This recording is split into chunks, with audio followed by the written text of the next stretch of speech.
สบายดีรายการพาเบิงพาแสบจากคลิปก่อนที่คอยย้อนยุคไปสู่คู่กรรมคอยก็ผ่านประตูมิติมาโลกปัจจุบันแล้วเด้อคอยไม่ยิ่งกินโลเกต15ไปมวนน้ำกันเนาะ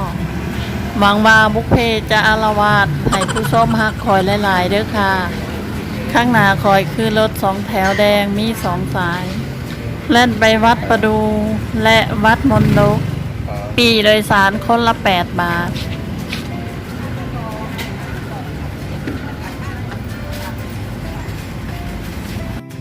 นั่งรถประมาณ5 นาทีคอยก็ฮอดแล้วเด้อแนมเห็นอยู่บ่ท่านผู้ชมข้างหน้าคอยคืออหยังอ้ายคำรวยเพิ่นว่าขนาดเพิ่นยังบ่ฮู้เลยเด้อ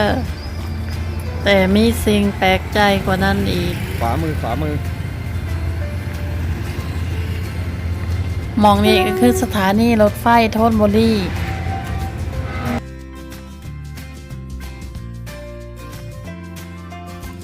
สถานีรถไฟธนบุรี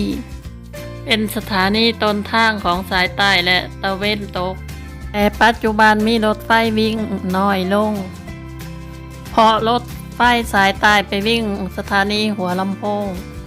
มองนี้เลยมีแต่รถไฟสายสันๆแล่นไปฮอดเพชรบุรีและกาญจนบุรีสถานีธนบุรีเฮ็ดขึ้นใหม่ในปีพ.ศ. 2542และยกสถานะจากสถานีชั้น4เป็นสถานีชั้น1มีรถไฟแล่น10 เที่ยวต่อวัน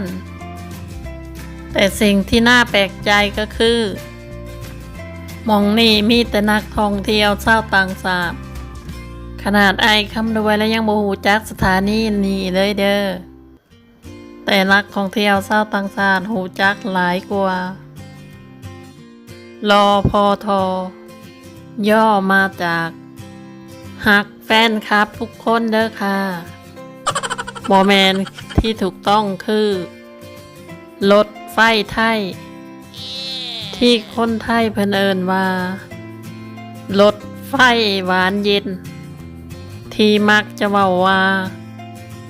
ถึงก็ช่างบ่ถึงก็ช่างแต่กลับมีนักท่องเที่ยวชาวต่างชาติหลายแต่นี่ก็เป็นเสน่ห์อยู่อย่างหนึ่ง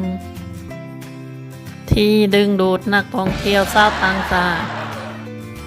ให้กลับมาเมืองกรุงเทพอีกหลายๆเทื่อ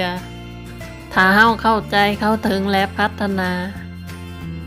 ตามแนวทางในหลวงรัชกาลที่9บ้านเฮาก็จะมีนักท่องเที่ยวหลายคือกรุงเทพเด้อค่ะ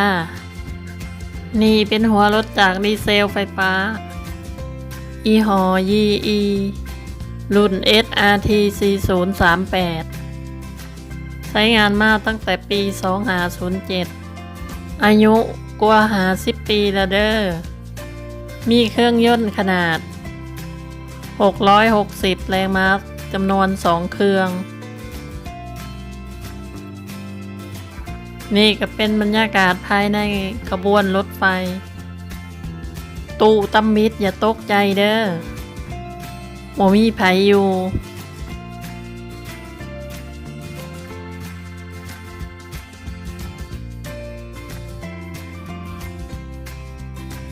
ต้องไปเบิ่งตู้ถัดไปเด้อค่ะแต่ตู้นี้มีแต่ฝรั่งคอยก็นึกว่าอยู่ต่างประเทศนี่อาจเป็นเสน่ห์อีกอย่างหนึ่งของประเทศไทยที่นักท่องเที่ยวชาวต่างชาติหลงไหลในวัฒนธรรมธรรมชาติและอาหารเฮ็ดให้กรุงเทพเป็นเมืองที่น่าท่องเที่ยวอันดับ1ของโลกบ้านคอยก็มีหลวงพระบางและวังเวียงเมืองมรดกโลกและธรรมชาติที่สวยงามซอยกันรักษาธรรมชาติและวัฒนธรรมเด้อค่ะข้อยก็เคยไปฮอดสถานีน้ำตกเมื่อ8 ปีที่แล้วค่าปีคนละ120 บาทไปเช้าเมื่อแรงจะแวะสถานีนครปฐมสถานีสะพานแค่ใหญ่ ให้ไปเบิ่งขัวข้ามแม่น้ำแพร่และเล่นผ่านทางรถไฟสายมรณะคอยก็หวังเป็นอย่างยิ่งว่ารถไฟไทย ที่มีมาตั้งแต่สมัยในหลวงรัชกาลที่5จะอยู่คู่กับประเทศไทยตลอดไปเด้อ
ไว้มีโอกาสคอยก็อยาก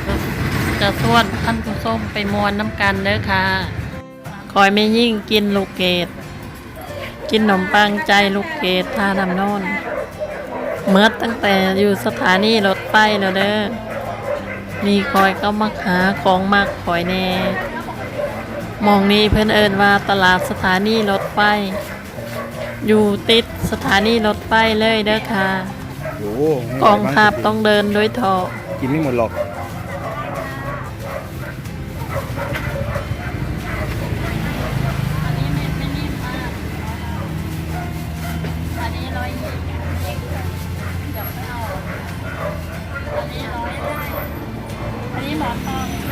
ก้านยาว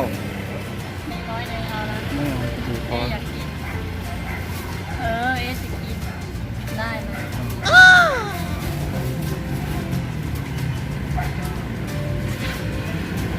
เอาเงินนี่เลย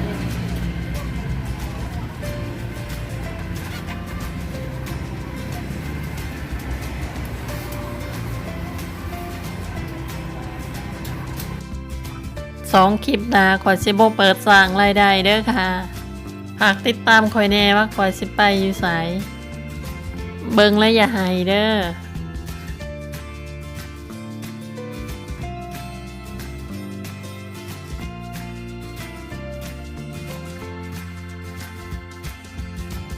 อดีตและอนาคตจะมารวมกันที่บางซื่อ